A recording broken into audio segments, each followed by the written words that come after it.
चिराग पासवान दलित वोटरों को साधने का पूरा प्रयास कर रहे हैं।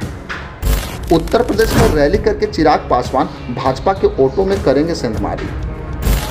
चिराग पासवान ने एक ही प्लान में मोदी और शाह को दिया बड़ा झटका।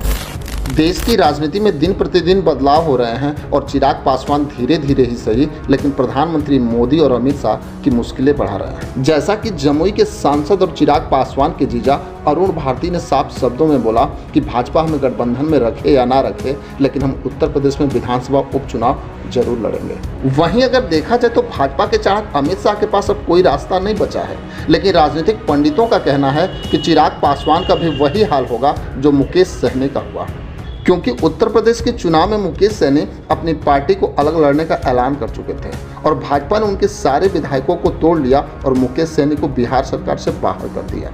लेकिन अगर देखा जाए तो इस समय की परिस्थितियां कुछ अलग हैं। भाजपा के लिए मजबूरी ये है कि चिराग पासवान ने मोदी सरकार को समर्थन दिया है और केंद्र में मंत्री बनाए गए हैं, जबकि भाजपा के सहयोगी जदयू के मुखिया नीतीश कुमार और टीडीपी के मुखिया चंद्रबाबू नायडू का कोई ठिकाना नहीं है कि वो भाजपा को कब छोड़ दें।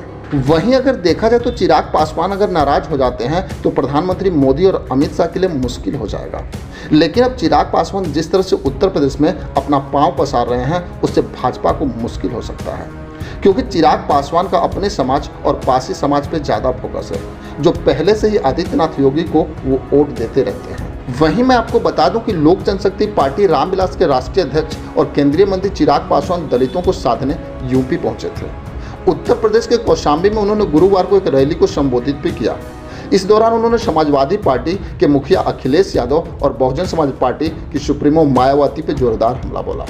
चिराग पासवान ने कहा कि वो पासी समाज के अधिकारों के लिए हर मोर्चे पर लड़ाई लड़ने को तैयार हैं और वो जब तक जिंदा हैं आरक्षण और संविधान को कोई खतरा नहीं हो सकता। चिराग पासवान ने कौशाम्बी जिले के मूरतगंज में गुरुवार को वंचित समाज सम्मेलन को संबोधित किया। विपक्षी दलों पर तीखा हमला बोलते हुए उन्होंने कहा कि सपा, बसपा और कांग्रेस ने बार बार दलितों को डराने का काम किया।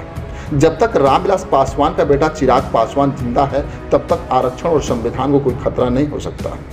वहीं एसटीएफ के स्पेशल ठाकुर फोर्स बताने के सपा प्रमुख अखिलेश यादव के बयान पे उन्होंने पलटवार भी किया है। चिराग पासवान ने बोला कि उनकी जब सरकार थी तो सुनियोजित तरीके से एनकाउंटर कराया जाता था। वहीं अगर देखा जाए तो चिराग पासवान ने केंद्र सरकार की एक देश का एक चुनाव योजना का समर्थन करते हुए देश की जरूरत बताया। उन्होंने विपक्षी दल कांग्रेस, सपा, बसपा पर आरक्षण और संविधान को लेकर डर पैदा करके राजनीतिक लाभ लेने की कोशिश करने का आरोप भी लगाया।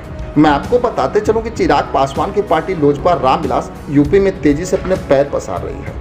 एलजेपी-आर ने पिछले दिनों 2027 के यूपी विधानसभा चुनाव में 100 सीटें लड़ने का ऐलान भी किया है।